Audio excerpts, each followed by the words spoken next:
अस्सलाम वालेकुम क्लास, क्या हाल है। उम्मीद है आप सब अपने अपने घरों में ठीक होंगे और वो बच्चे से दिल लगा कर स्टडी कर रहे होंगे। तो बच्चे अब जो है वो हम हमारी अगस्त की असेसमेंट का जो सिलेबस है वो पढ़ेंगे। अगस्त की असेसमेंट के सिलेबस में हमारा जो यूनिट शामिल है वो नाते रसूल मकबूल सल्लल्लाहु अलैहि वसल्लम। मैं आपको बताती चलूँ यहाँ पर कि नात जो है वो ऐसी नज़म को कहते हैं जिसमें रसूल पाक सल्लल्लाहु अलैहि वसल्लम की तारीफ़ बयान की गई हो। इस तमाम नज़म में जो है वो हुज़ूर पाक सल्लल्लाहु अलैहि वसल्लम की तारीफ़ जो है वो बयान की गई है क्योंकि हज़रत मोहम्मद सल्लल्लाहु अलैहि वसल्लम की ज़ाते अक़दस जो है वो बहुत ज़्यादा तारीफ़ के काबिल है। क्यों? क्योंकि आप सल्लल्लाहु अलैहि वसल्लम ने पैगाम हक़ सुनाया, हिदायत का नूर आम किया, सीधा रास्ता दिखाया, मेहनत का राज खोला, कुफ्र व शिरक को मिटाया, तौहीद का डंका बजाया और मखलूक को खालिक के दर पर झुकाया। तो अब बच्चे जो है वो इन अशार के जो मैं आपको मफ़हूम जो है वो बताती हूँ और साथ में आपको तशरीह के लिए भी कुछ इशारात जो है वो देती हूँ जिसको आपने मद्देनज़र रखते हुए इसकी तशरीह जो है वो करनी है। तो चलिए आए, सबसे पहले जो है इसका पहला शेर पढ़ते हैं। नात उस नबी की जिसने पैगाम हक़ सुनाया, इंसानियत का रास्ता इंसान को दिखाया।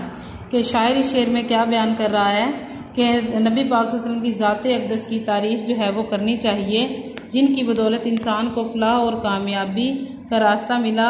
वो अजीम हस्ती जिसे अल्लाह पाक ने अपना मुक़द्दस पैगाम लोगों तक पहुँचाने के लिए मुंतखब किया और जिस ज़ात ने अल्लाह का पैगाम उसके बंदों तक पहुँचाया और उनको फ़लाह का रास्ता दिखाया, इस नबी की नात जो है वो बयान करनी चाहिए। शायर ने इस शेर में जो है ये बयान किया है। अब उसके बाद सेकंड जो हमारा शेर है वो है, दुनिया संवारने के समझाए सब तरीके, उक़बा हो जिससे बेहतर वो राज भी बताया। संवारने क्या होता है? दुरुस्त करना, समझाए बताए। उक़बा होता है बच्चे आखिरत, बेहतर मीन अच्छा, राज होता है छुपी हुई बात। अब इस शेर में शायर जो है वो क्या कह रहा है कि हुज़ूर पाक सल्लल्लाहु अलैहि वसल्लम ने दुनिया में लोगों को बेहतरी के तरीके बताए, ऐसे अमाल के बारे में बताया कि जिससे इंसान मरने के बाद भी आखिरत में कामयाब हो सकता है। इस्लाम से पहले जो है वो बच्चे लोग जो है वो बेराह रवी और कत्ल गारत जो है उसका शिकार थे। वहाँ पर कत्ल गारत जो है वो आम था।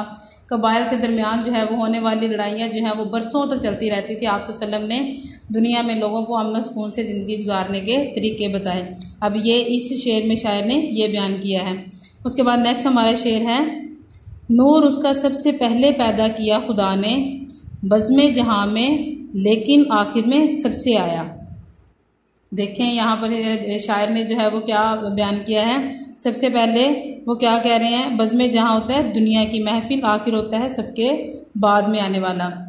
शायर इस शेर में क्या कह रहा है कि अल्लाह ताला ने नबी पाक सल्लल्लाहु अलैहि वसल्लम का नूर जो है वो कायनात की तख्लीक से पहले ही पैदा किया था, लेकिन इस दुनिया में आप सल्लल्लाहु अलैहि वसल्लम को तमाम नबियों के बाद भेजकर आखिरी नबी होने का शर्फ जो है वो बख्शा।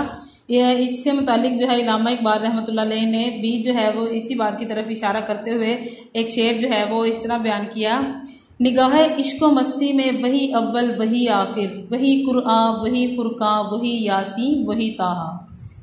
ये है जो है वो शेर में शायर ने बयान किया है। और इल्लामा इकबाल का जो है एक शेर वो भी मैंने आपको यहाँ पर पढ़ के सुनाया। और उसके बाद जो है नेक्स्ट हमारे शेर वो देखते हैं, हर मोड़ पर जलाई शम्मा हदायत इसने, जो रास्ता था सीधा एक को बताया। अब इस शेर में देखें, जलाई होता है रोशन करना, शम्मा हदायत होता है हदायत की शम्मा। शायर भी शेर में क्या कह रहा है कि हज़रत मोहम्मद सल्लल्लाहु अलैहि वसल्लम ने अपनी हयात मुबारका के हर मरहला पर फ़लाह और कामयाबी का रास्ता बताया, हर किसी को दुरुस्त सही और सीधे रास्ते का पता बताया। आप वसल्लम की तालीमात जो हैं वो तालीमात के नतीजे में एक दूसरे के दुश्मन लोग जो थे वो भी आपस में भाई भाई बन गए, एक दूसरे के जो खून के प्यासे थे वो भी सारो कुर्बानी की ज़िंदा मिसाल जो है वो बन गए। उसके बाद नेक्स्ट शेर जो है वो हमारा देखते हैं, हर आदमी पे खोला मेहनत का राज उसने जो सो रहे थे गाफिल आकर उन्हें जगाया। अब यहाँ पर जो भेद राज होता है उसका मायने है भेद, गाफिल होता है बेखबर, कि जो लोग बेखबर थे उनको जो है वो जगाया। शायरी शेर में क्या कह रहा है कि आप सल्लल्लाहु अलैहि वसल्लम ही वही हस्ती हैं जिन्होंने लोगों को बताया कि मेहनत में ही अजमत है, इससे ही तरक्की है, मेहनत करने में कोई शर्म नहीं, इससे ही इंसान का वक़ार जो है वो बढ़ता है और इसके रिज़्क़ में भी बरकत होती है। जो लोग अपने फ़राइज़ से गाफिल थे, आप सल्लल्लाहु अलैहि वसल्लम ने इन्हें फ़राइज़ से आगाह किया। इस तरह आप सल्लल्लाहु अलैहि वसल्लम ने लोगों के इस तरह इन्होंने आप सल्लल्लाहु अलैहि वसल्लम के फरमान पर अमल करके दुनिया और आखिरत में भी फलाह पाई। शोले भड़क रहे थे दुनिया में कुफ्र शिरक के, इंसान को उसने आकर इस आग से बचाया। अब शोले क्या होता है? चिंगारियाँ। भड़कना क्या होता है? उभरना। कुफर होता है बच्चे अल्लाह ताला की तौहीद से इनकार करना, और शिरक कहते हैं लड़ाई को। उसके बाद यहाँ पर है बचाना, महफूज किया। अब शायरी शेर में क्या कह रहा है कि हजूर पाक सल्लल्लाहु अलैहि वसल्लम की आमद से पहले दुनिया तरह तरह की बुराइयों में थी, तरह तरह की बुराइयां जो है वो दुनिया में थी। हर तरफ जुल्म ज़्यादती और लूट मार का आलम था। लोगों के दिल ईमान से खाली थे और जहन नेकी कबूल करने के लिए तैयार ही नहीं था।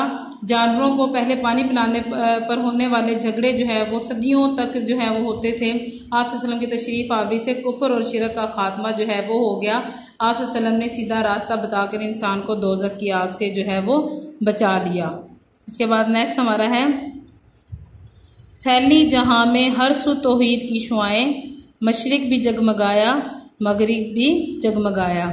फैली होता है रोशन हुई, जहाँ होता है दुनिया, तौहीद अल्लाह ताला को एक मानना, शुआएं किरणें जगमगाया रोशन हुआ। अब इस शायर में जो शायर जो है सॉरी शेर में शायर क्या कह रहा है कि आप सल्लल्लाहु अलैहि वसल्लम की तालीमात से दुनिया में हर तरफ तौहीद का चर्चा हुआ और ईमान की शम्में जो है वो जलने लगी। लोग जोक दर जोक ईमान लाए और खुदाए वाहिद की इबादत करना शुरू कर दी। मशरिक से मगरिब तक इस्लाम फैल गया, गोया चारों तरफ इस्लाम का नारा बुलंद होने लगा। लोग कुफर छोड़कर दायरे इस्लाम में दाखिल हुए। इस तरह तारीकी रोशनी में और कुफर इस्लाम में बदल गया। उसके बाद नेक्स्ट हमारा जो लास्ट शेर है वो है भूली हुई थी दुनिया अपने खुदा को महशर, खालिक के दर पे उसने मखलूक को झुकाया। अब महशर जो है वो बच्चे हमारे जो इस नज़म के शायर हैं महशर रसूल नगरी, इनका तखल्लुस जो है वो यहाँ पर इन्होंने इस्तेमाल किया है। खालिक होता है पैदा करने वाला और मखलूक जो तख्लीक किया गया हो, झुकाना होता है के सामने किसी के झुकाना। अब इस शेर में जो है वो शायर क्या कह रहे हैं कि हजूर पाक सल्लल्लाहु अलैहि वसल्लम के एहसान को उसने इस तरह बयान किया है कि जब हज़रत मोहम्मद सल्लल्लाहु अलैहि वसल्लम दुनिया में तशरीफ़ लाए तो दुनिया में बुत परस्ती जो है वो आम थी। हर तरफ कुफ्र शिरक का आलम था। दुनिया को अपने खालिक और अपने माबूद हकीकी के बारे में कुछ इल्म ही ना था। आप सल्लल्लाहु अलैहि वसल्लम ने दुनिया को खालिक हकीकी का पता बताया, एक खुदा के दर पर झुकने का दरस दिया। इस तरह लोगों ने जो है वो बुतों की पूजा छोड़ दी और खालिक हकीकी के सामने झुकने लगे। तो बच्चे ये हमने जो है वो आज हमारी नात जो है वो पढ़ी है। साथ में मैंने आपको इसके मुश्किल अल्फाज के मायने हैं वो भी बताए हैं और मैंने आपको इसमें इसका इन अशार का मफ़हूम भी बताया है और साथ में आपकी आपको तशरीह करने में आसानी हो उसके लिए भी कुछ इशारात जो हैं वो दिए हैं। इन सबको मद्देनज़र रखते हुए आपने इसकी तशरीह जो है वो बहुत अच्छे से याद करनी है। याद करके नोटबुक पे राइट करके आपने ग्रुप में शेयर करना है। इंशाल्लाह नेक्स्ट लेक्चर में जो है वो हम इसकी एक्सरसाइज सॉल्व करेंगे। तब तक के लिए इजाज़त दीजिए। अल्लाह हाफिज़।